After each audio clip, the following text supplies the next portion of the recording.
And our very own Paul Tenorio was in that room with Poch, as well as been at camp the entire Gold Cup. Paul, what does it feel like around camp after that semifinal win over Guatemala? And what else did we hear from Pochettino ahead of the Mexico match? Yeah, you know what? A lot of the talk today at press conferences, 5 different U.S. players spoke in addition to Mauricio Pochettino, and they were talking about how close-knit this group has become. 40 days they have now spent together, the players, the coaching staff, and the staff around the team. And they really believe that this is a group that is willing to fight for each other, that they've become like family, they said. And there's a lot of respect as well for Mauricio Pochettino and his staff, and understanding of how they do things. Tim Ream talked about how he connects to his players, that this is a coach who understands when he needs to push a player, but he said it's been interesting to see also their understanding for when to put an arm around a guy or when to crack a joke.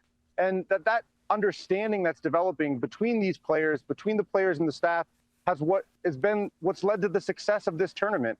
But the bottom line, these guys all said, none of that will matter unless we win tomorrow. We're not here to be a second place team, they said, and it's going to be a tough challenge here in Houston against a very good Mexico side.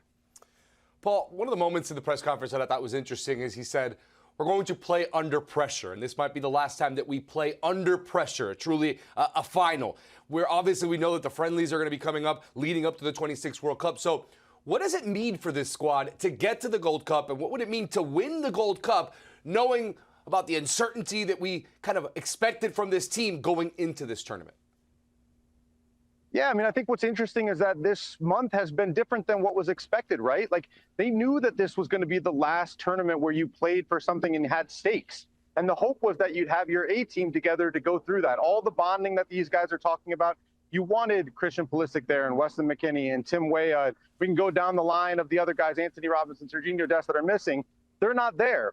And so it is going to be different when they're playing friendly matches in the fall and in the spring ahead of the World Cup.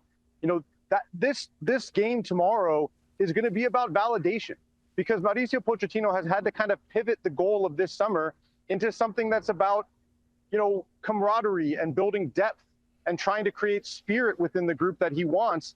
And without a win, I think that falls a little bit less. There's a little bit less of an impact there without winning this tournament. And so that's the stakes of this game. It's not just about the fact that you go into a tournament to win it, right, and to lift the trophy. It's that this was about sending a message to the rest of the group. This was saying, you know, this is what you have to do if you're going to be on this national team. A win goes a long way to sending that message to the players who aren't here at this tournament this summer. Paul, we saw Tyler Adams, of course, one of the stalwarts of this U.S. national team, go out in the 77th minute against Guatemala with what Poch called a hamstring ailment. Given his injury history, does that have any effect on his availability ahead of the final?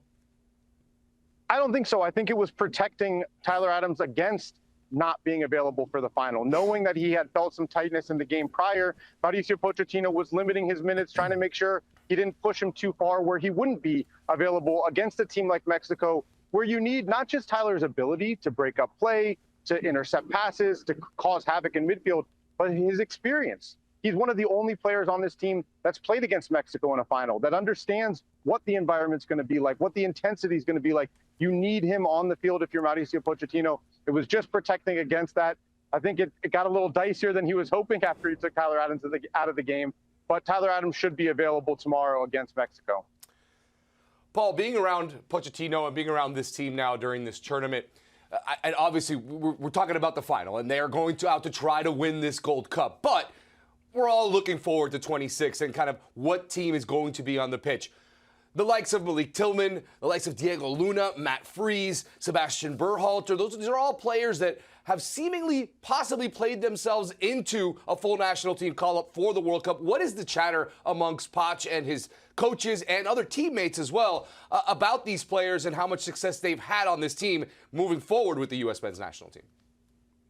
Yeah, he was actually asked that question directly about Malik Tillman, and he said this is a young player who is proving himself, who has shown that he is worthy of being here and that he can be an impactful player for this national team. And that's what this tournament was about. It was about finding a guy like Matt Freese, finding a guy like Malik Tillman, a guy like even Alex Freeman to provide depth at the right back position and some flexibility at fullback for Mauricio Pochettino. You know, these guys have pushed their way into the roster for, at the bare minimum, September and October, And they're going to make the guys coming back into the squad have to win their jobs back. You know, it reminds me of at the very beginning of this summer when the team first got together, Mauricio Pochettino talked about his message in the early days with this team was, you're not here to take someone else's job. You're here, and that means now you're fighting to keep your job. You're here because you deserve it. Make somebody take it away from you. And I think that's exactly what's happened for some of these guys. You know, Matt Freese has now laid down the challenge to Matt Turner. You've got to go to your club and play to take this job back away from me. Malik Tillman is saying, all right, Yunus Musa, when you come back, you have to take the job from me. It's my job now. And I think that's been maybe the most successful part of this tournament is they had to identify some of these guys who could come into the squad and make it better by creating more competition for spots. I think that's absolutely happened over the last 40 days. Well, we do know, Paul, that this is a younger team, and certainly in terms of experience, not just in terms of age. How has the maturity and the rapport changed from when they started camp for the Gold Cup and now to the final? Because it does seem like this group has gone through some fundamental differences in a really positive way. Well, it's about building confidence, I think, that you belong here, right? Some of these players, they're doing this for the first time. You know, can I do it on this stage? And even some of the guys we're talking about when they first got, Chris Richards actually was talking about when he first came in under Pochettino, that guys were nervous, right? Because they knew who Mauricio Pochettino was, who he had coached before, and they wanted to try to make sure that they could prove themselves.